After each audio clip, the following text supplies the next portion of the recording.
Tema kita malam ini, mengapa harus ke Baitullah? Mengapa harus ke Baitullah? Yang pertama, surat Ali Imran ayat 96. A'udzubillahi minasyaitonirrajim. Inna awwala baitin, bangunan pertama, wudi'a linnas, yang dibangunkan untuk manusia, lalladzi bi Bakkata, yang ada di kota Makkah, mubarakan, yang penuh dengan keberkahan. Jadi kenapa mesti ke Baitullah? Ya memang sudah Allah memilihkan satu tempat yang penuh dengan keberkahan, dan itu hanya ada di sana. Ada keberkahan pada diri orang, Nabi Muhammad SAW, orang, sosok.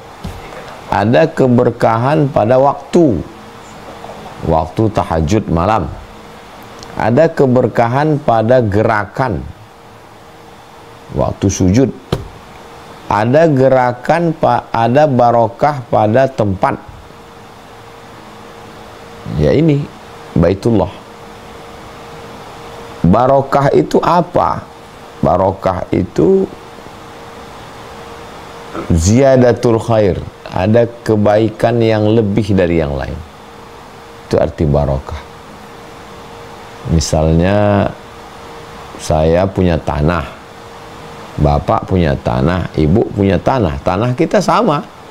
Kita beli tanah kaplingan 30 kali 30, sama semua. Tapi ketika datang onta turun ke tanah saya, bahasa Arabnya tanah onta turun itu barokah.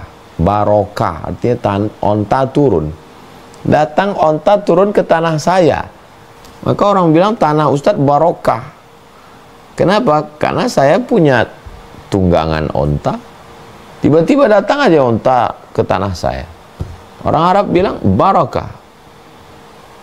Berarti tanah Ustadz ini barokah. Kenapa? Karena saya punya tunggangan onta. Kalau saya potong, saya makan daging onta, saya punya kulit onta, saya punya bulu onta. Jadi ada kelebihan. Kalau orang punya kelebihan, itu orang itu barokah. Kalau orang Jawa bilang bejo, orang yang selalu beruntung. Kalau bahasa Inggrisnya lucky man, orang yang punya banyak keberuntungan. Maka ada barokah pada orang. Mubarakan ainama kuntu, kata Nabi Isa, dimanapun aku berada aku berkah. Ada keberkahan pada tempat.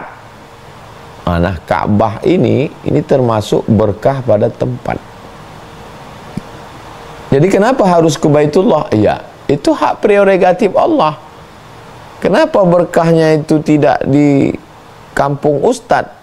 Ya, itu bukan kehendak Allah. Allah maunya berkah itu di Baitullah. Inna awwala baitin wudi'a linnasi lalladzi bi Bakkata mubaraka, diberkahi. Allah yang kasih berkah. Ya kita tinggal manut aja, ikut aja. Jadi Ustadz ngapain jauh-jauh ke Baitullah? Ya saya mau ngambil berkah. Ada keberkahan di sana. Saya nggak percaya Ustadz. Ya masalah percaya nggak percaya kan keyakinan. Allah tidak paksa kita untuk percaya. Qulil haqqu min rabbik, sampaikan kebenaran dari Allah. Faman syaa'a falyu'min, siapa yang mau silakan percaya. Wa man syaa'a falyakfur, siapa yang nggak mau ya nggak apa-apa. Allah siapkan neraka itu kan untuk orang yang nggak percaya, supaya nanti kalau dia masuk neraka baru dia betul-betul yakin. Rabbana absarna, mata kami sudah melihat, wa sami'na, telinga kami sudah mendengar, farji'na, kembalikan kami lagi ke dunia, na'mal salihah, kami ingin beramal soleh. Nah, dulu nggak percaya. Nah, jadi memang kelebihan. Ada kelebihan bulan Ramadan. Ada kelebihan malam Lailatul Qadar. Ada kelebihan orang. wali-wali, nabi-nabi, rasul-rasul, ulul azmi, Nabi Muhammad. Ada kelebihan tempat, dan ini ada pada Baitullah. Surat Ali Imran 96. Pembahasan yang kedua, surat Ibrahim ayat 37. Doa Nabi Ibrahim, faj'al af'idatan minan nas tahwi ilaihim. Ya Allah, jadikanlah hati manusia cinta kepada mereka. Doa Nabi Ibrahim gimana enggak makbul? Ya Allah, jadikanlah hati manusia cinta kepada mereka. Mereka di situ adalah Ismail dan ibunya Hajar. Waktu Nabi Ibrahim meninggalkan mereka di samping Baitullah, berdoalah Nabi Ibrahim, Allahumma ja'al hadzal balada baladan amina. Jadikan negeri ini aman. Warzuq allahu minas samarat. Beri penduduknya buah-buahan. Doa Nabi Ibrahim yang lain, faj'al af'idatan minan nas tahwi ilaihim. Jadikan hati manusia condong sayang kepada mereka. Maka doa ini betul-betul dikabulkan Allah Subhanahu wa taala.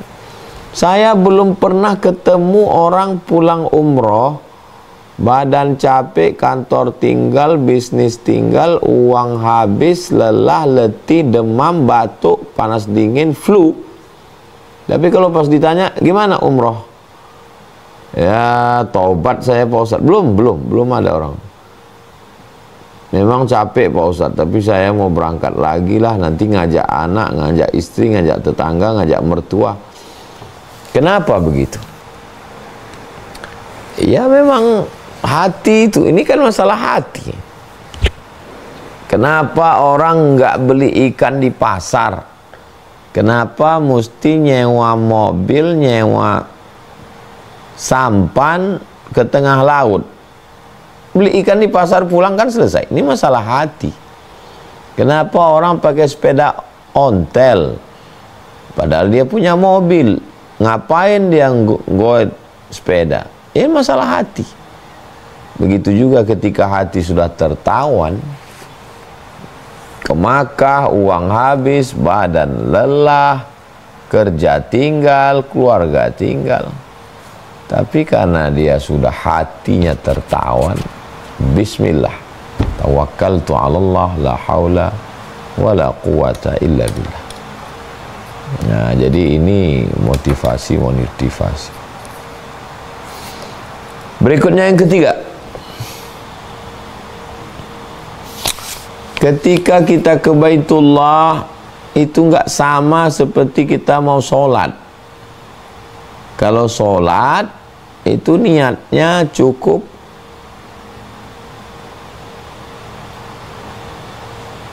Allahu Akbar, niat dalam hati. Ada juga yang melafalkan niat usolli fardal isya'i arba'a raka'atin adaan ma'muman lillahi ta'ala. Tapi kita bisa buat di mana aja, bisa di kamar, bisa di rumah, bisa di hotel, bisa di masjid. Nah, untuk ke Baitullah ini nggak bisa sembarangan, karena Allah sudah tetapkan tempat-tempatnya, dijelaskan oleh Nabi Muhammad SAW. Jadi kalau kota Makkah ini posisinya di tengah, di atas ini ada namanya Madinah. Orang yang datang dari arah Madinah ke Makkah, dia mesti berhenti dulu di satu tempat namanya Dzulhulaifah. Dulu ada pokok kayu di situ, maka dalam hadis disebut Nabi berhenti di pohon kayu sholat sunat. Sholat sunat ihram, musalli sunnatal ihram raka'ataini lillahi ta'ala. Lalu setelah itu dia berniat, labbaik Allahumma umrah, aku sambut panggilanmu ya Allah untuk melaksanakan umrah. Kebetulan datangnya dari arah Irak, maka berhentinya satu tempat namanya kebetulan datang dari arah Najd, namanya Qarnul Manazil. Dari arah Irak, namanya Zatu Irqin. Datang dari arah Yaman, namanya Yalamlam. Datang dari arah Mesir, namanya Rabigh, sekarang namanya Rabigh, dulu namanya Juhfah. Nah, ini ya kita ikut. Kalau kita lewati tanpa pakai kain ihram, kita kena dam, kena denda. Dam artinya darah, menumpahkan darah seekor kambing 600 rial, bayar ke counter Al-Rajihi, saya sudah melanggar. Begitu. Ini disebut dengan miqat, tempat berniat makani. Ada satu tempat-tempat niat yang khusus, jangan sampai melewati tempat ini. Mandi dulu dari hotel, pakai kain ihram supaya nggak ribet, nanti banyak orang buka celana. Sampai di Bir Ali, sholat sunat tahiyatul masjid. Habis itu sholat sunat ihram. Habis itu labbaik Allahumma umrah, saya berniat melaksanakan ibadah umrah. Nabi melakukan itu, sahabat Nabi melakukan itu. Yang keempat, ada ibadah itu melakukan sesuatu. Melakukan berdiri, melakukan baca iftitah, melakukan baca Al-Fatihah, melakukan sesuatu.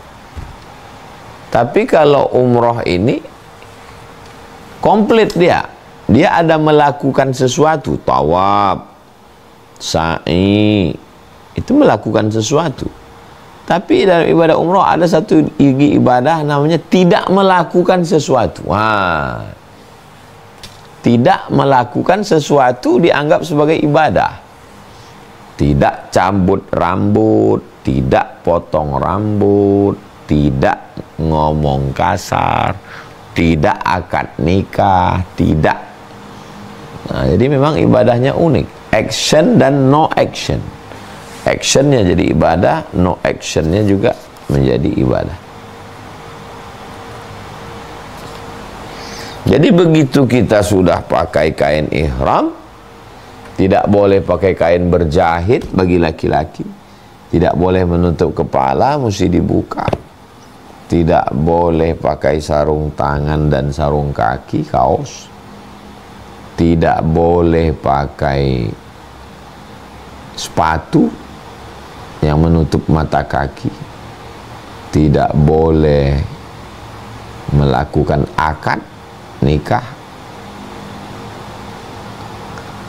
Nah, jadi ini adalah ibadah mendekatkan diri kepada Allah Subhanahu wa taala. Tidak boleh dibuat-buat karena ini datangnya dari Allah melalui malaikat Jibril kepada Nabi Muhammad sallallahu alaihi wasallam. 5. Ketika berada di sana setelah ihram, mulut hanya melafazkan labbaik Allahumma labbaik, labbaik Allahumma labbaik, aku sambut panggilanmu ya Allah. Karena ketika Allah berfirman wa adzin fin nasi bil haji, panggil mereka semua melaksanakan ibadah haji, maka orang yang dipanggil itu jawabnya labbaik, aku sambut panggilanmu. Maka dia katakan labbaik Allahumma labbaik, labbaik la syarika laka labbaik, innal hamda wan ni'mata laka wal mulk la syarika lak. Memperbanyak itu, jangan bicara aib orang lain, jangan. Karena keberkahan ini gimana cara ngambilnya? Apa keberkahan itu disendok pakai gayung? Enggak, keberkahan itu cara mengambilnya dengan ibadah-ibadah ini. Dengan beribadah kita sudah mengambil keberkahan. Ibadah lisan yang enggak putus, labbaik Allahumma labbaik, labbaik la syarika laka labbaik, innal hamda wan ni'mata laka wal mulk la syarika lak. Berikutnya yang keenam, sampai ke Baitullah melaksanakan tawaf. Subhanallah walhamdulillah wa la ilaha illallah wallahu akbar. Subhanallah walhamdulillah wa la ilaha illallah wallahu akbar. Subhanallah walhamdulillah wa la ilaha illallah wallahu akbar. Ini ibadah yang tidak bisa dilakukan di Indonesia. Kalau sholat bisa dilakukan di mana aja, puasa bisa, zakat bisa di mana aja. Tapi ibadah tawaf, kalau ada orang tawaf di samping kubur, subhanallah, haram hukumnya, bid'ah dalalah. Tapi ketika orang tawaf di samping Ka'bah, dan tawaf ini hanya berhenti pada sholat fardu, zuhur, asar, maghrib, isya, Jumat. Sholawat yang lain, sholat lain tetap orang subhanallah walhamdulillah wa la ilaha illallah wallahu akbar. Subhanallah walhamdulillah wa la ilaha wallahu akbar. Begitulah kita diajarkan beribadah kepada Allah Subhanahu wa ta'ala. Bagaimana dengan orang yang tidak sanggup baca doa putaran 1, putaran 2, putaran 3? Itu bukan wajib, bukan rukun, bukan syarat. Itu baik, bagus, sudah disusun ulama. Ya kalau bisa dihafal, hafal. Nggak bisa dibaca. Nggak bisa dibaca, ya tutup. Tutup. Terus apa yang bisa kita baca? Subhanallah walhamdulillah wa la ilaha illallah. Sampai di rukun yamani mengucapkan Rabbana atina fid dunya hasanah wa fil akhirati hasanah wa qina adzabannar wa adkhilnal jannata ma'al abrar ya aziz ya ghaffar. Nggak bisa bahasa Arab, ya pakai bahasa kita. Masih ada kesempatan untuk belajar. Nggak bisa dibaca, ya minta kepada Allah selama tawaf itu, berikan kesehatan, anak soleh, jangan kena narkoba, jangan kena zina, keluarga sakinah mawaddah warahmah. Nah, jadi memang kita dibimbing oleh pembimbing, bagus, nggak salah. Tapi jangan khawatir kalau tidak bisa melakukan sesuatu secara optimal. Yang ketujuh, selesai tawaf, wattakhidhu min maqami Ibrahim musalla. Jadikanlah makam Ibrahim sebagai tempat sholat. Ini makam Ibrahim, sholat di belakangnya atau setentang. Sholat sunat tawaf namanya. Artinya walaupun sudah sampai ke Baitullah, tapi sholat tetap tidak tinggal. Makanya kalau ada orang umroh, haji, tapi nggak sholat, gimana itu? Sedangkan habis tawaf aja masih sholat. Sholat di belakang-belakang itu, tapi masih setentang dengan makam Ibrahim. Lalu kemudian yang ke-8, minum air zam-zam. Allahumma inni as'aluka ilman nafi'a wa rizqan wasi'a wa shifaan min kulli da'in wa saqamin. 3 yang dimintakan. Pertama, ilman nafi'a, ilmu yang bermanfaat, karena yang tahu ini hanya orang berilmu. Yang kedua, rizqan wasi'a, rezekinya lapang. Yang ketiga, syifaan min kulli da', obat dari segala macam penyakit. Nah, jadi kalau ini sudah kita dapat, ya insyaallah barakah. Subhanallah walhamdulillah wa la ilaha illallah wallahu akbar. Syifa min kulli da', diminum berdiri. Selesai itu lanjutkan perjalanan 9 menuju atas bukit Safa. Sampai di atas bukit Safa berdoa minta kepada Allah dengan segala permohonan. Allahu akbar, Allahu akbar, Allahu akbar, la ilaha illallah wahdah, sadaqa wa'dah, wa nasara 'abdah, wa azza jundah, wa hazamal ahzaba wahdah. Habis itu berdoa apa yang mau dimintakan. Setelah itu turun ke bawah, antara dua tiang hijau, Rabbighfir warham wa'fu wa takarram wa tajawaz amma ta'lam innaka ta'lam ma la na'lam innaka antallah al-azzul akram. Jadi bagaimana betul-betul kita ngambil manfaat barokah ilmu dari perjalanan yang luar biasa. Pelajaran dari Hajar yang mengandung anak, lalu kemudian Allah Subhanahu wa ta'ala berikan ujian yang luar biasa. Berdoalah Nabi Ibrahim, askantu min dzurriyyati, aku tinggalkan anak fi wadin ghairi dhi zar'in, di lembah yang tak ada tanaman, inda baitikal muharram, di samping Baitullah. Berdoalah di situ Hajar. Naik ke atas bukit Safa, tidak ada air. Naik ke atas bukit Marwah pun tidak ada air.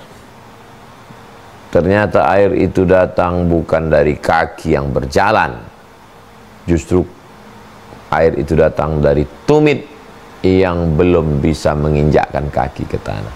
Tapi begitu tumit kena ke pasir, memancar air Zam-zam, berkumpul air, berkumpul dari seluruh penjuru, dan air berkualitas paling tinggi, pH, kualitas air yang luar biasa. Ada satu perusahaan filter air dari Jepang memasang di rumah sahabat kita di Kuala Lumpur. Setelah dipasang, sudah Pak, bagus, pH tinggi. Datang sahabat kita ini, beliau ambil air Zam-zam dari kamarnya, kebetulan pulang umroh. Kalau dibandingkan dengan ini gimana? Aduh, kalau dengan itu nggak bisa Pak, karena itu nggak perlu disaring, nggak perlu dimasak, sudah luar biasa. Nah, jadi bagaimana perjuangan seorang perempuan membesarkan anak dan dia tidak menyerah. Sa'i, sa'i artinya ada ikhtiar, ada usaha. 11, selesai sa'i, gunting rambut, potong. Setiap helai rambut itu likulli sya'ratin, jadikanlah dalam setiap kepingan potongan rambut ini menjadi nur, cahaya pada hari kiamat. Begitulah Allah Subhanahu wa ta'ala. Selesai